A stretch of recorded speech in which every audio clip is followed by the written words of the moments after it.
Welcome, everyone, to another episode of the Global CTE podcast. I am Sylvester Chisom, your host, and it is our desire to wrap a blanket of goodwill around the CTE community and uplift and share best practices from rock stars who are doing the work. Today is no different. Listen, we are really in for a treat. I have my good friend Aaron Schron here.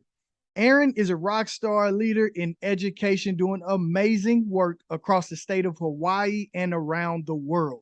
He is an amplifier of youth. He has a master's in education from the University of Hawaii.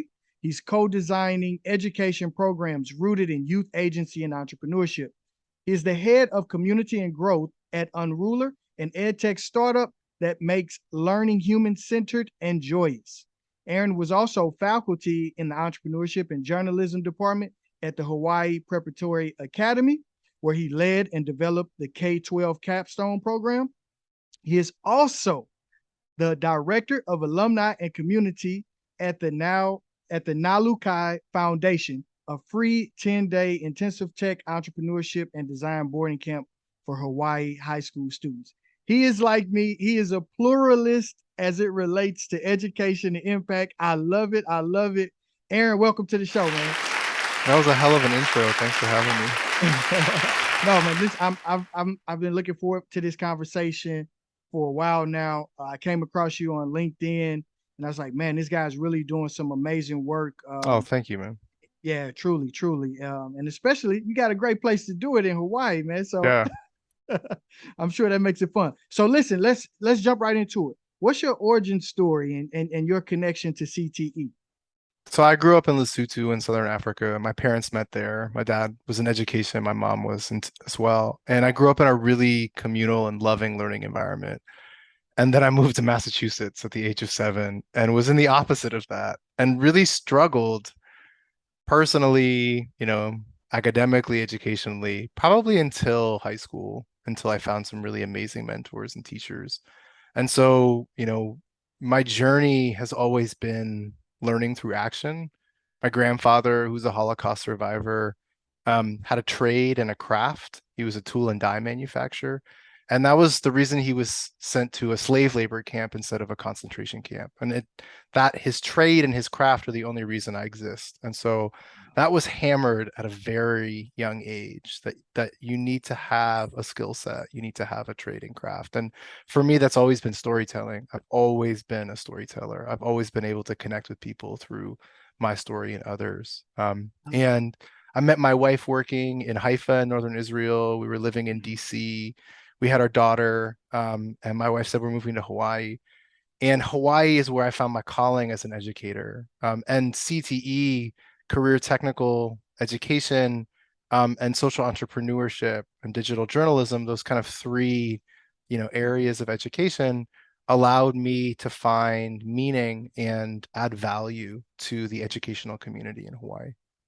I love that, man. I love the story. I love the family connection. That's similar to myself. My mother was a cosmetologist. Well, is a cosmetologist. She owns her own hair salon. She's known what she wanted to do since she was 12. So as a little boy, I grew up in the hair salon, learning those durable skills, communication, and all of that stuff, Totally. and working with people, and seeing the impact. It's something where you can see it firsthand, like seeing the impact of her putting two kids through college, like as a single mother, through a CTE, through a craft. You know what I'm saying? Like that's a powerful thing. So I love that you have that family connection as well. And I think it sounds like both of us learned the power of relationships and the Yes. power of trust and the power of building human connection. And that's always been at the core of how I teach and the programs I co-create, but also in the skills I try to impart on learners and my own children, right? Like Mhm. having done education for 10 years, the single most important technical skill is human connection and Human the connection. ability to foster relationships. Now let's go from there. Human connection.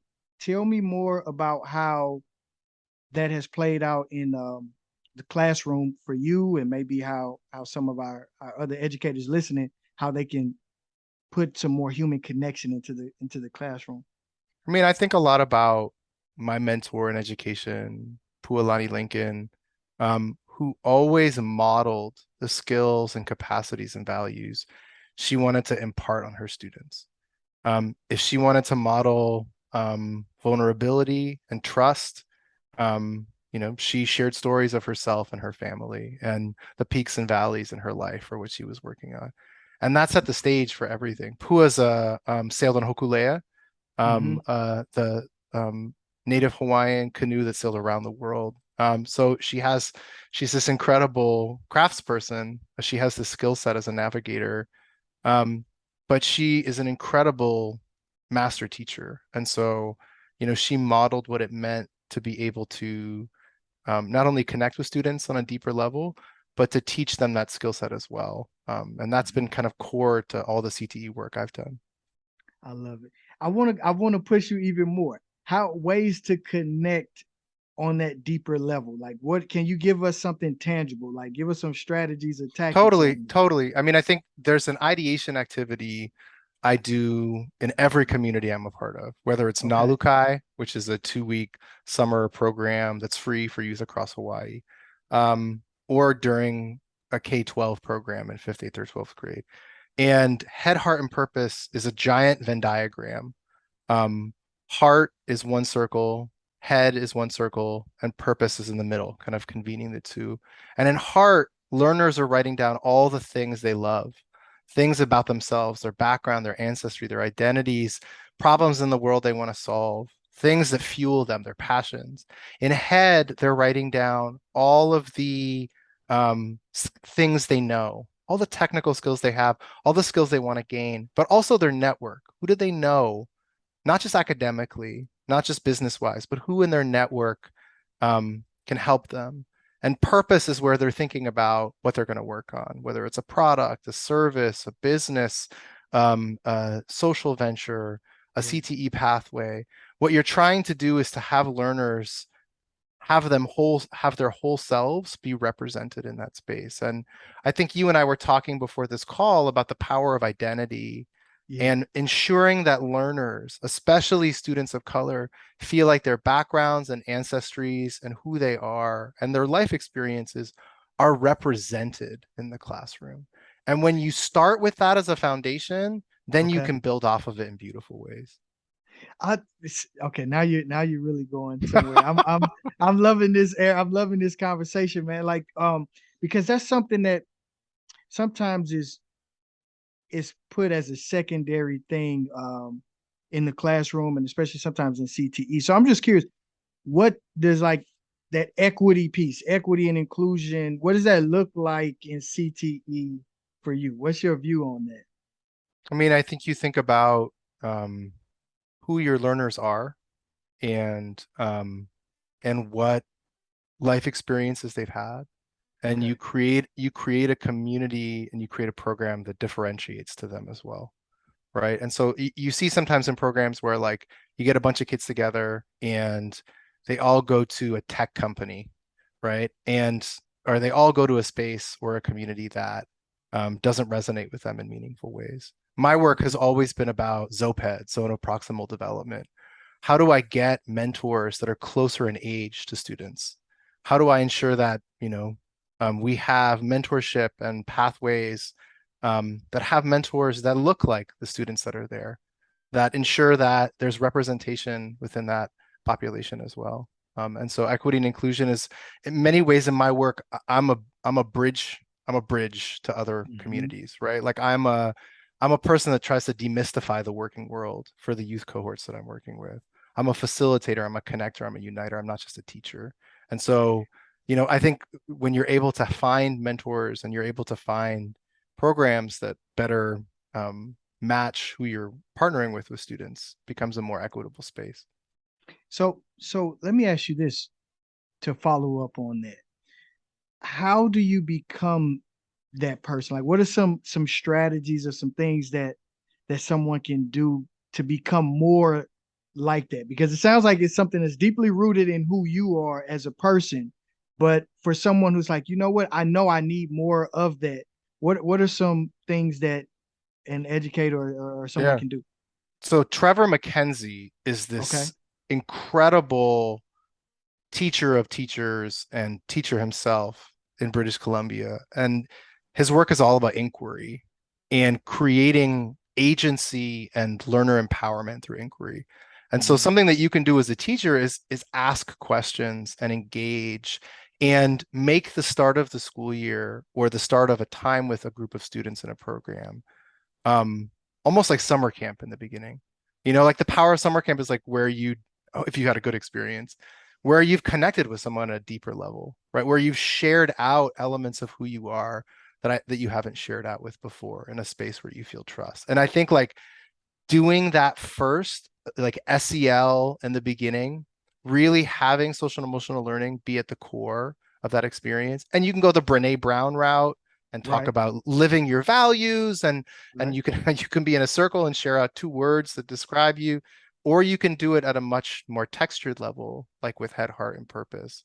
Yeah. Um, Ensuring that there's trust in your learning community, especially if you're doing CTE and experiential learning, ensuring that there's a culture. Like I'm a big Ubuntu, Celtics, Doc Rivers, Kevin Garnett, Paul Yeah. Pierce, Ray Allen, Yeah. in that era, when Yeah. they went Yeah. and beat the Lakers, like there was so much team culture on that team, right? Yeah. And Doc Rivers had Ubuntu, which is all about unity Uh-huh. on the back of their jerseys. And I think a lot about how culture is not manifested in classrooms or programs enough, right? It is on the football field, it is in soccer, it is in music programs, right? Hmm. Like I think having an organizational culture or having a classroom culture is Yeah. crucial before going forth and learning more technical Yeah. skills. And I think that's for I love how you set the tone there and saying before we get into all the curriculum and the teaching, let's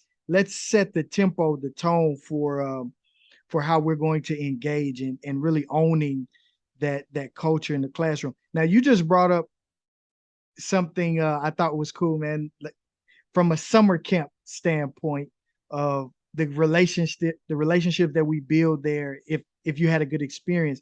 Now I know you are the director and alumni um, and community partner at Nalukai Foundation, right? Your youth entrepreneurship program. Talk to me about that. Like because what I saw on LinkedIn and doing my research, man, like you guys are crushing it in terms of offering these students in Hawaii something experiential and Nalukai, personalized. I mean, Nalukai is dope. Like 7 years, 200 alumni. We truly co-created this program with high school students. It started, oh God, man, the cringe. Like it started 7 years ago as a hacker camp, right? Like as a tech camp for kids. And then the next year it was a lean startup camp. We just took the lean startup methodology, Bob Yeah, Dorff, Steve Blank, yeah, yeah. and we turned it into a 2-week camp. Um, and we said, oh, youth ventures, like we'll partner youth with venture capitalists in California, and we'll do a little bit of kind of culture here. And there were tons of learning lessons, and it was beautiful. But when we realized that social entrepreneurship, that cultural and social entrepreneurship were who we were as an organization, then Mhm. we truly found our identity as an institution. And Nalukai is a 2-week or 10-day intensive boarding experience when there's not a global pandemic. Um, and and we, just like I said before, we started with DEI and SEL. We really started with these incredible learners from public, private, and charter school across the state of Hawaii. Um, and from there, we had them really experience entrepreneurship firsthand. We put them in teams of 4. We did a ton of training around levels of listening and team building. Um, and then they built out ventures and they pitched and told the story of those ventures, but they also told the story of their learning and their process and their journey, which often cases gets, in many cases, doesn't get done in kind of CTE programs. And so Nalukai has been this really beautiful evolution of getting and co-creating with youth to be able to get their ideas out into the world and have them make an impact from the get-go.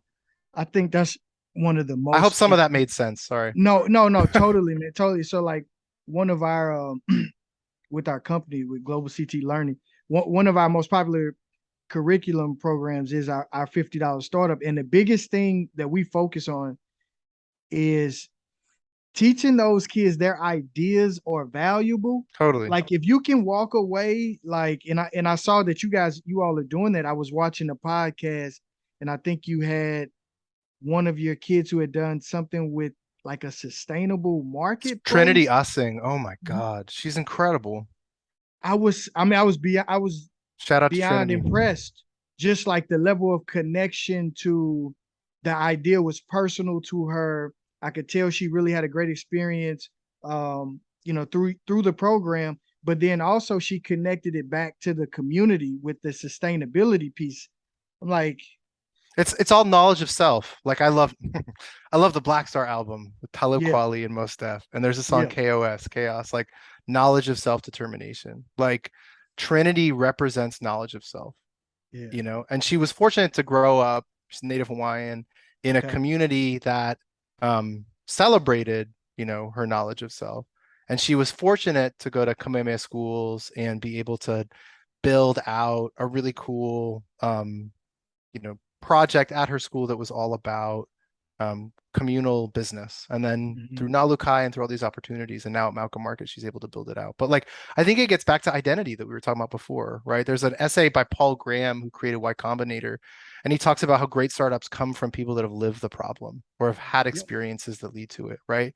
And our learners, wherever they come from, whatever backgrounds they come from, those are their superpowers, right? The peaks and valleys in their lives allow them to look at the world in a totally different way. And if you put them on teams, oh my God, yeah, you put them on diverse teams, yeah. like Then you create like a super brain out of that. totally. Yeah, And not only that, if they have different technical skills, you yeah, create a space where they can realize, oh my God, I'm a writer, I got a videographer, I got a kid who codes, and I have someone who does graphic design. like let's What we go. can do with let's go, right? Like that's it.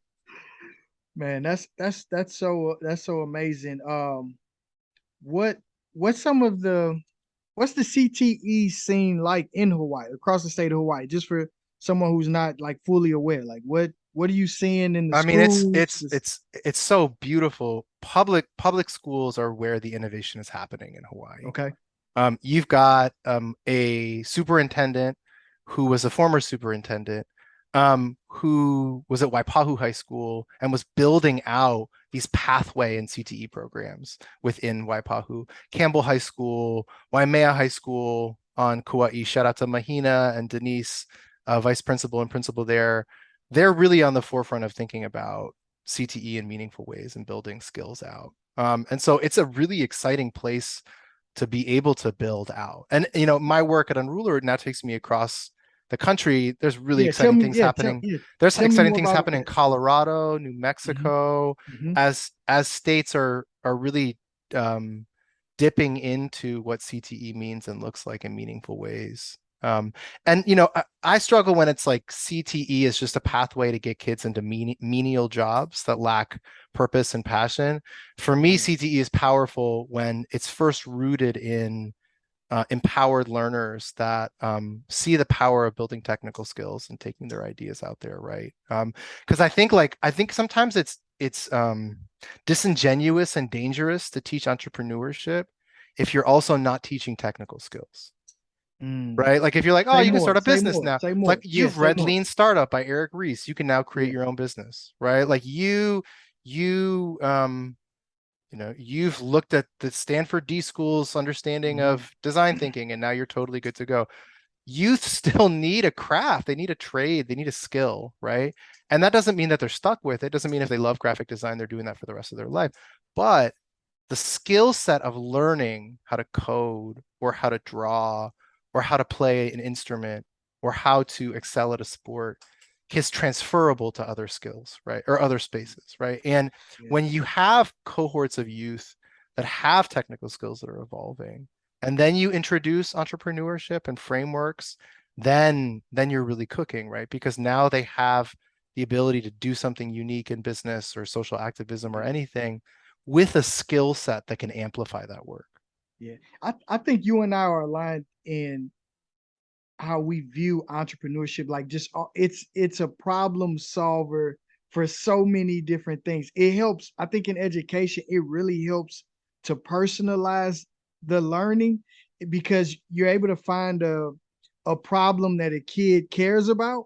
And then we can teach graphic design in context of that Right. problem, Right. or or math in context of that problem, or science in context of of that subject matter. Totally. Um I wanted to see your thoughts. I heard you had, when I was doing my research on you, I heard you were doing some awesome things in your digital journalism class that you had, that was centered around apprenticeship and Totally. mentorship. Tell me more about that. So my first job in education was as the webmaster for HPA, Hawaii Preparatory Okay. Academy. And I knew I couldn't tell the story of the school without students. And so I formed a team of students. And we went around and we took the school's values and the mission statement and vision statement, and we used that as branding. And they created the copy, the videography, the photography, and I hijacked the website and social media for them to build out their digital brands and resumes while in high school, for them to be able to do work that normally adults are doing in high school. That was successful. And so I got money from the admissions department and I built a videography team. We had like a cool drone. We went across the Big Island and students made videos. This is over the Mhm, summer. mhm, And they won all kinds of awards that adults normally get. But what I started to do was build links of a chain. I had a mhm, graduated student, a senior, and two freshmen on that videography team. So that now there was a relationship between all of those students that lasted well after my work with them. And also, I now had an operation system of youth that were able to create content when one left. They were training each other back and forth down. So I went to the dean of studies and the head of school and I said, let me teach digital journalism. And yeah. I kind of thought about product-based learning versus project-based learning. I thought about Mhm, how do we take the product that a student wants to get out into the world. In this case, they were digital storytelling products. And how do I have that guide everything? The pedagogy, the curriculum, the schema of the class. How do I redo my curriculum based on who's in the room, right? We talked about equity, based yes. on if there's 6 videographers, 2 writers, 3 coders, 2 project managers, someone that just wants to be there and be a part of the program. How do I change it so that they feel represented in their technical skills and in their backgrounds? And so I became a facilitator and a connector Mhm, way more than a content deliverer, right? And I couldn't have taught that class had I had not had students come in with technical skills. If we want to yeah. make this conversation full circle, right? Like I don't have Yeah. the Yeah. capacity to teach Lightroom or to teach Yeah. all the Adobe products. I Yeah. it was amazing when I had students that came in that had the beginning grasp of that. And And then so I so got and then you're I got out of the way, man. And then I so just that's what let I was them gonna teach say, each Aaron. other. So right. We hear that, God on the side, facilitator, like not just standing and delivering, but really facilitating that. So you're like taking an approach where you're doing an audit of what's in your classroom and Totally. then how I can teach from that. Talk to me more. You said not project-based learning, but product-based learning. How, give me some more best practices on implementing that product-based learning approach. I think the product became the conduit to students' relationships with mentors or subject matter experts outside of the classroom, right? And it was my job to go through my LinkedIn and my imaginary black book and think about people I could pair with students or teach them the capacity of how they can go out and find mentors too. And so the product Mhm, became an authentic way for them to have meaning working mhm, with an external mentor, right? mhm. Because now the mentor was like, this is a really cool idea. Let me help you get it out into the world. Or Yeah.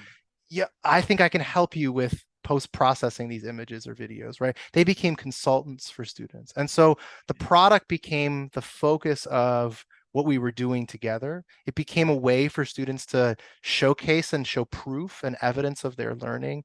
And it became the conduit between them and the outside world, right? Because like what you and I are trying to do is to get youth from going, from being passive to active.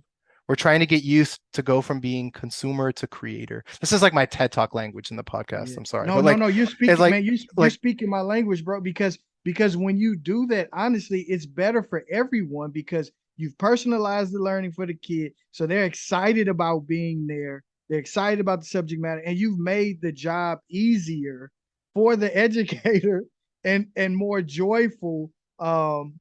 and creating that joyous learning experience. So, and honestly, with that being said, let me shift the convo. Tell me about the work you're doing with Unrulr, man. Like, tell me Totally. more. What we're trying to make human centered, making learning human centered and joyous. Tell me more about that.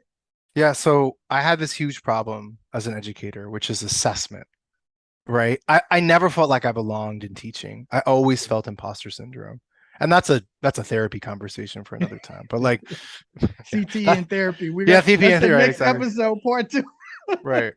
No, like um it, it was really important that I found an authentic way to have my students and even the teachers that I was working with and managing document and show evidence of their learning, of their growth, not just the products they were creating. I don't know if you've ever read Ethics of Excellence by Ron Berger. It's a really good Mhm, book. He talks mhm. about artifacts of excellence, like student work that acts as a teaching tool for other students. I felt like we were in my work at Nalukai and at HPA, we were getting good at um, products and artifacts. But what I struggled with was process and journey and doing it in an authentic way. And so I created some crappy Wix and Weebly blogs where they would update once a week their work and their process. But we all, when like teachers and students are just kind of looking at each other like, let's just go through the motions and get through this Yeah, together. Like that always yeah, happens. Like what I wanted was a joyous and almost humans of New York way of yeah. getting youth and adults to capture their learning. And I'm getting my master's on Oahu. I go to this dude's office at Kamehameha Schools. He's blasting Pete Rock and Jay Dilla, two of my favorite musicians. And he just opens his phone. He's like, "You got to check out this tool that my cousin is working on." And Uh-huh. no doubt, like no exaggeration. I started crying because what he was Wow. showing me in Unrulr was what I'd been seeking and what I'd been ideating on in Google Docs and on napkins for like 3 years. And Okay. it was on a mobile device, a user experience and user interface that was really rooted in photos, audio, and video. And Okay. Unrulr allowed schools and programs and nonprofits to take their values or competencies or skills and turn them into tags. And every time a learner is posting, they're tagging that post with one of these values or competencies, right? Now, if you think about it, that's game changing because you now Mhm. have evidence of specific skills, right? Places in CTE and experiential learning that were almost impossible to capture evidence were now possible. And so it was transformative. And as I'm building out the senior capstone program at HPA with PUA, it Mhm. really allowed us to think about how we could do evidence collection and documentation in a much more human-centered, vibrant way.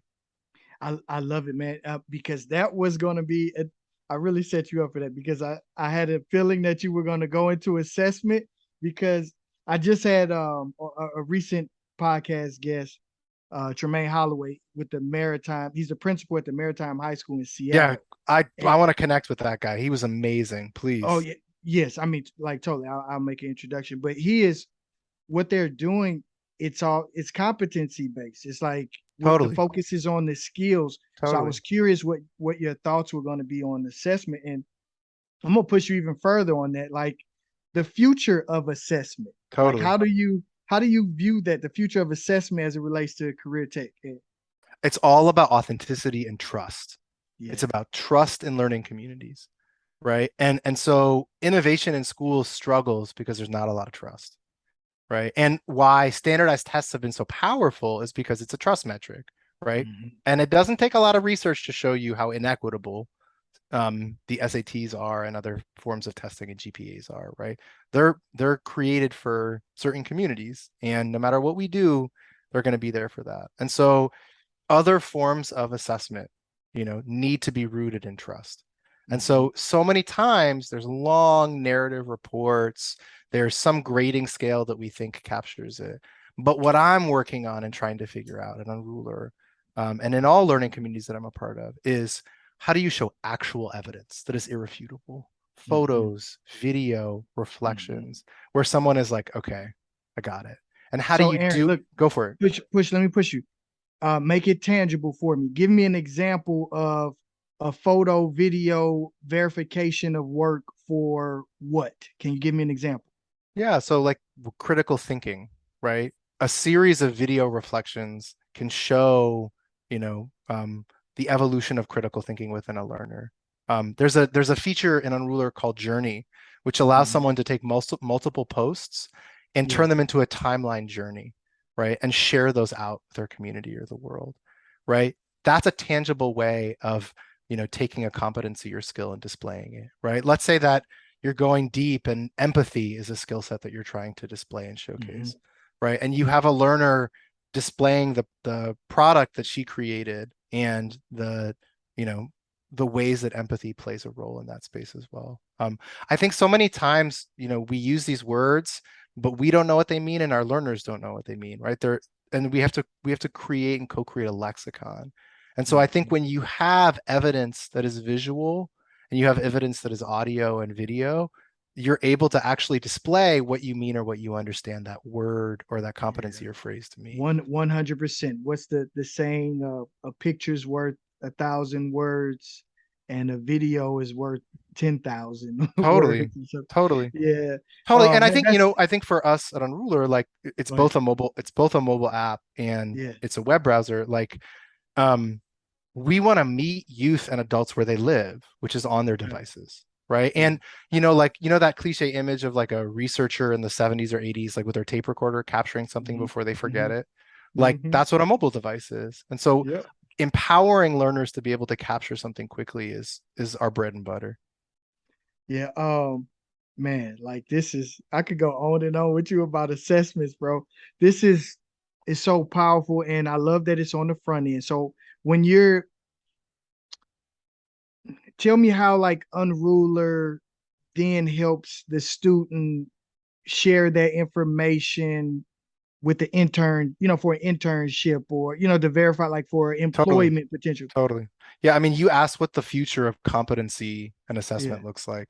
The future of competency is credentialing, is allowing learners to build out displays of evidence and not have to wait until they graduate high school to grow those Yeah. skills or get jobs. Not everyone is meant to go to college right after high school. I made the huge mistake of going to college right after high school. But had I had a Mhm. couple years of working or experiencing the world, my journey at the University of Massachusetts would have been a lot more fruitful. And Mhm. and I think like and many learners, we're seeing student debt be talked about right now.